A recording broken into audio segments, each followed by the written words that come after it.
I suspected my wife was planning a divorce, so I moved my assets. 2 weeks later, she filed, then backtracked when her plan backfired. I always thought if my marriage ended, it would be after some huge fight. Shouting, doors slamming, maybe one of us walking out with a suitcase. What I didn't expect was this.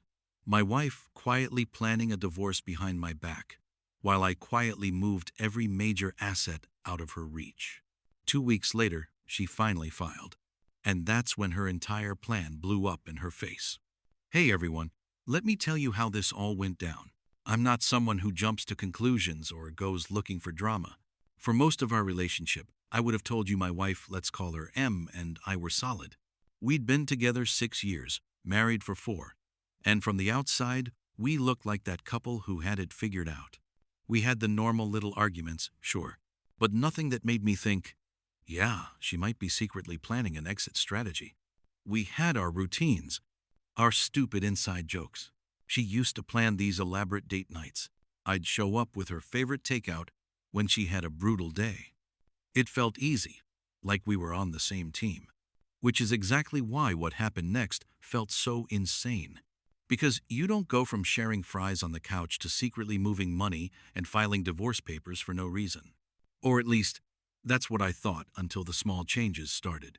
Before everything got weird, life with M was comfortable. Not perfect, not some movie-level romance, but real and steady. We had our little rhythm.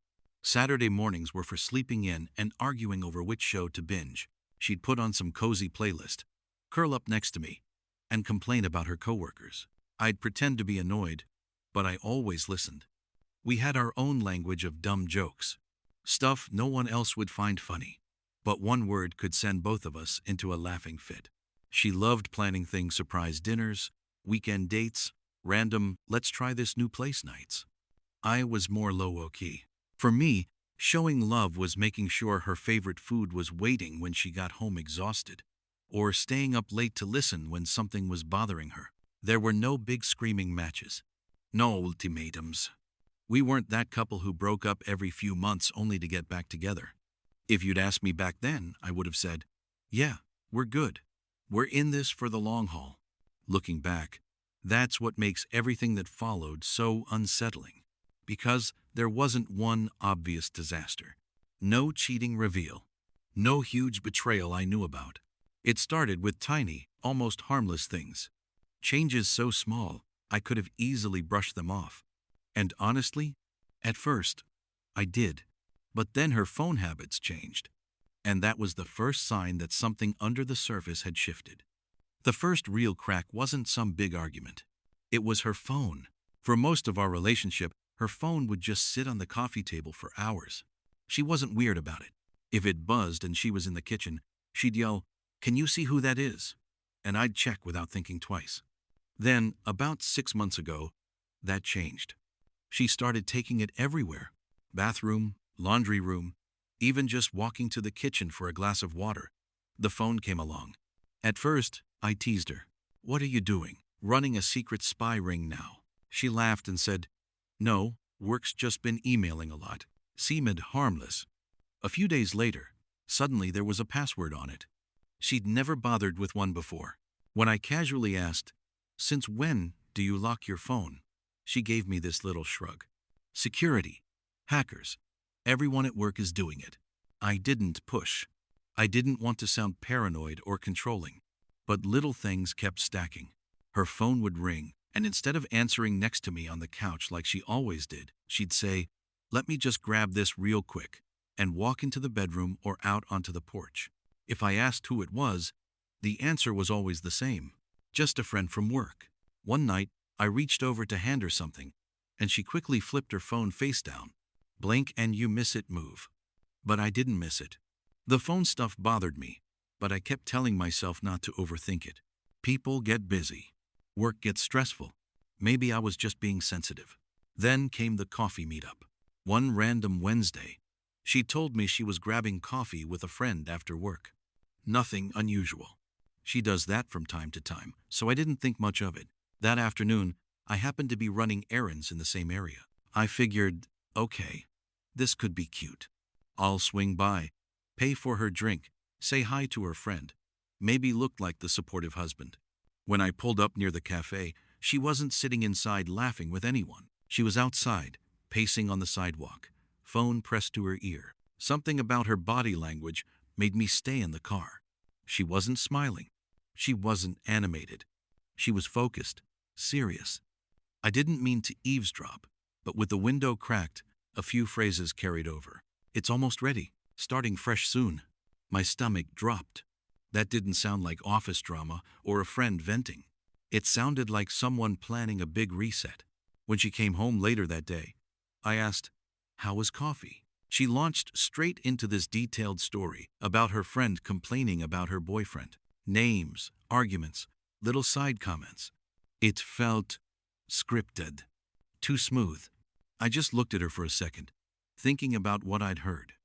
That was the first moment I thought, okay, something is really wrong here. After the coffee situation, I couldn't shake the feeling that something was brewing behind my back. I didn't have proof, just this knot in my stomach that wouldn't go away. A few days later, she hit me with something completely out of the blue. We were sitting on the couch, half watching TV, when she said, "Hey, have you ever thought about organizing all our financial stuff?" I glanced over. "What do you mean?" "You know," she said way too casually, "just having everything in one place. Account info, passwords, documents, in case of an emergency." We had never talked about this before. In 6 years together, 4 years married, we'd always been pretty laid back with money. We had a joint account for shared expenses and our own separate accounts for the rest. It wasn't some big system. It just worked. "What kind of emergency?" I asked, trying to sound neutral. She shrugged. "I don't know. Life stuff. What if something happens to one of us? Or we need to make a big financial decision quickly?" On the surface, it sounded reasonable. Responsible, even. But the way she said it felt rehearsed, polished, like she'd practiced that little speech in her head first. I nodded and said something like, "Yeah, I guess that makes sense." But inside, alarms were blaring. Why now? Why suddenly so interested in combining information she'd never cared about before? And why did it line up perfectly with the secret calls and starting fresh soon conversation? I tried to ignore it, told myself I was being dramatic. Then she brought it up again. We were in the kitchen. I was making a sandwich, and she was scrolling on her phone.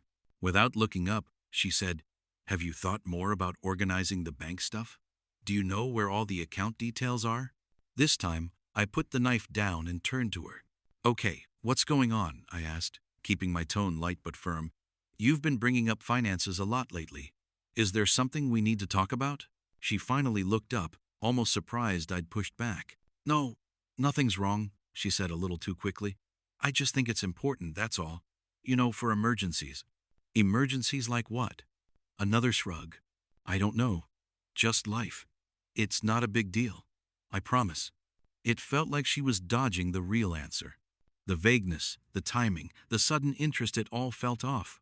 The next day, while she was at work, I logged into our joint account. That's when I noticed it. Over the last month, there had been several small withdrawals. Nothing huge. Just amounts that didn't match any bill, grocery run, or usual spending. I stared at the screen for a long time. I didn't want to accuse her, but I also couldn't just pretend I hadn't seen it. So I called an old college friend. He's a lawyer. I laid everything out and asked, "Am I crazy for thinking I need to protect myself?" My friend didn't laugh. He didn't tell me I was paranoid. "Look," he said, "I'm not saying something is definitely going on, but if you're worried, now is the time to protect yourself. Better safe than sorry." He walked me through the basics. What I could move, how to structure things so that, if a divorce suddenly appeared, I wouldn't wake up one day and realize half my life had just vanished. Closing that call felt heavy. It was like admitting my marriage might actually be in danger, not just my imagination running wild. That night, while M was out, I sat at my desk with my laptop open. My hand was shaking. I went through everything.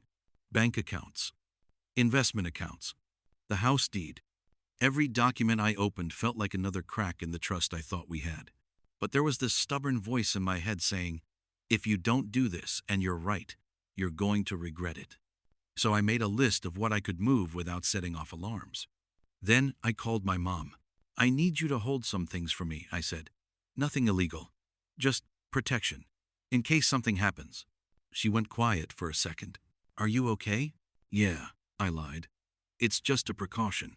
She didn't push, just said, whatever you need, sweetheart. By the time Em got home, the process had started. On paper, almost everything important was being moved into my mother's name. Over the next few days, I kept things as normal as possible. Same routines, same small talk. On the outside, nothing looked different. Inside, though, everything had shifted. Most of my assets, our savings, even the house, were in my mother's name now, locked into an uncontested trust. I left just enough in our joint account so nothing would look strange. Em didn't seem to notice a thing. She came home, kissed my cheek, asked what I wanted to watch, complained about work like usual. Weirdly, she even seemed lighter, more cheerful than she'd been in months, laughing more, talking more. If I hadn't known what I knew, I might have thought we'd turned a corner. But one thing stood out. She never brought up the finances again. Not once. For someone who said it was important and no big deal, she dropped the topic like it never existed. No follow-up, no checklist, nothing. Every now and then, I'd catch her looking at me like she was trying to gauge my mood. The second I glanced back, she'd snap her attention to her phone or the TV. It felt like she was waiting for something, waiting for me to ask. To open the door, she was too nervous to touch again. 2 weeks went by like that. Too calm, todo normal. Then, on a random Friday night, she turned off the TV, sat down across from me, and said the words I'd been half expecting and still dreading. We need to talk. When someone starts a serious conversation with, we need to talk, you already know it's not going to be good. She sat across from me, hands folded, face calm. Too calm. I think we should get a divorce, she said. No tears, no anger, just flat, like she was reading off a script.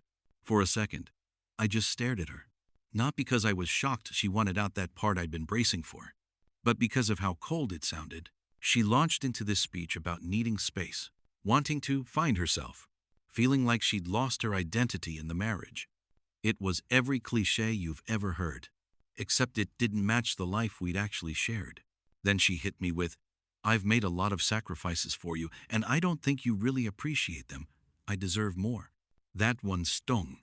It bent over backwards for her, moved closer to her job, taken on a longer commute, budgeted so she could go on that expensive retreat, supported 2 career changes. I wasn't perfect, but I showed up. So hearing her rewrite history like that, it didn't sit right. And then she mentioned it. A friend has been helping me see things more clearly, she said, not quite meeting my eyes. A friend? I didn't argue, didn't beg. If that's how you feel, I said, then I guess we should figure out the next steps. She looked surprised. But by then, my focus had already shifted to one thing. Who exactly was this friend? That question was still bouncing around in my head when the divorce papers showed up on Monday. If you've never seen what a planned hit looks like on paper, let me paint the picture. She didn't just want out. She wanted everything. Half the house, half my savings, half my assets. The car, on top of that, she wanted spousal support, which was wild, considering she has a solid, high-paying job. The language wasn't emotional. It was calculated, like someone had gone down a checklist of things to strip from your soon-to-be ex. That's when I knew this wasn't just her finding herself. Someone was in her ear. So I started quietly digging. I couldn't just ask, hey, who's your divorce coach? So I went to the one place people get sloppy social media. She hadn't blocked me. She doesn't post much, but I went through everything anyway. That's when I noticed him. Jake. Same name popping up over and over in her likes and comments. Nothing crazy, simple stuff like you've got this and proud of you. But it was consistent. I clicked his profile. Public. Mid-30s, marketing guy. Nothing special at first glance. Then I scrolled. There was a picture of him at the same cafe I'd seen her pacing outside of in Day. I heard her talking about starting fresh soon. Further down, a selfie in a hallway that looked a lot like her new building.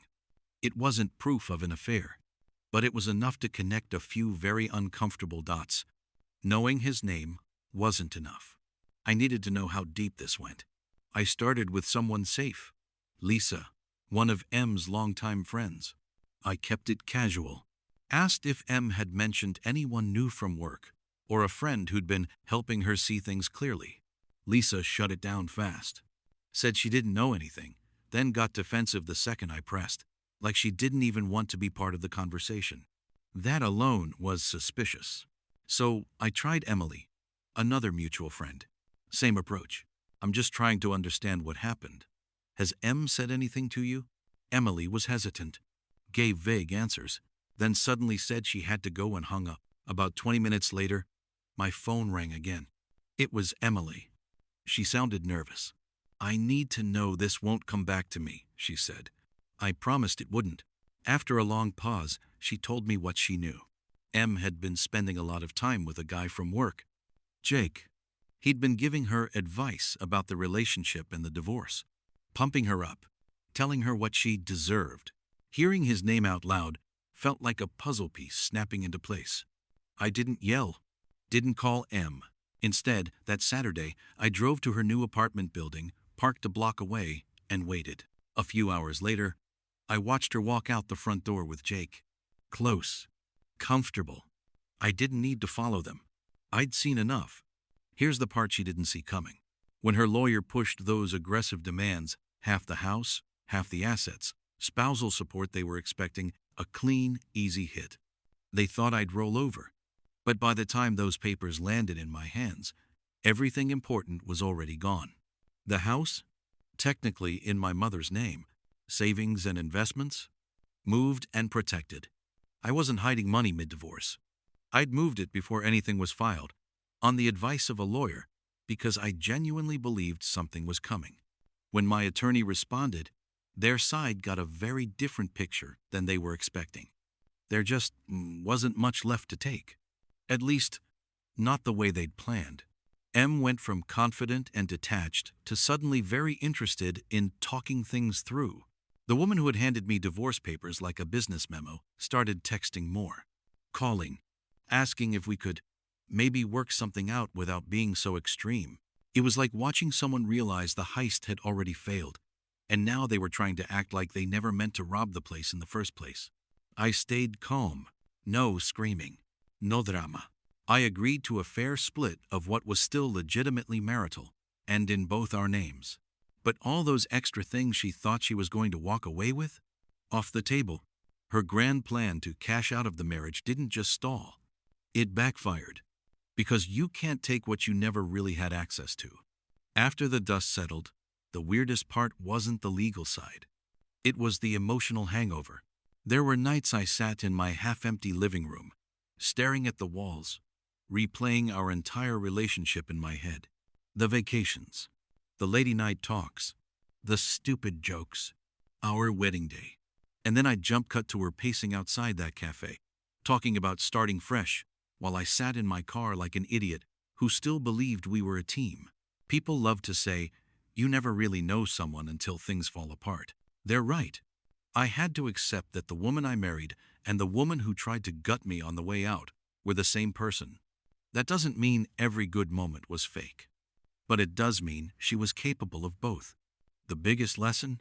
Trust your gut. If your partner suddenly changes their behavior guarding their phone, pushing for financial access they never cared about, talking about emergencies without ever being clear, pay attention. It doesn't mean they're definitely cheating. It doesn't mean they're definitely planning a divorce. But it might mean you need to quietly protect yourself before you find out the hard way.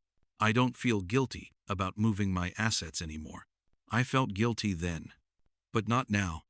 Because she wasn't planning to leave and be fair. She was planning to leave and take as much as she could. And I refused to let her rewrite the story with me as the fool. So that's how my happy 6-year relationship ended. Not with a mutual decision, not with two adults sitting down to talk like partners, but with secret calls, a mystery friend, and a divorce plan that blew up when she realized the money wasn't where she thought it was. Do I wish any of this had happened? No. Divorce was never something I wanted. But am I glad I listened to that voice in my head and got advice before it was too late? Absolutely. Because here's the thing, if she'd come to me honestly and said, "I'm unhappy, I want out, let's split things fairly," we could have handled it like human beings. Instead, she went the route of strategy, entitlement, and quiet betrayal. And once someone chooses that path, you're not obligated to stand there and let them strip you bare in the name of sacrifice and what they deserve. Now it's your turn. If you were in my position, if you noticed the phone changes, the sketchy financial questions, the half-truths, and the sudden push for a divorce loaded with demands, would you have moved your assets the way I did? Or do you think that crosses a line even with everything she was clearly planning? Let me know what you think in the comments. Was I smart for protecting myself early, or did I go too far? And if you like hearing these kinds of stories, don't forget to like the video, subscribe, and stick around. There's always another wild Reddit story coming next.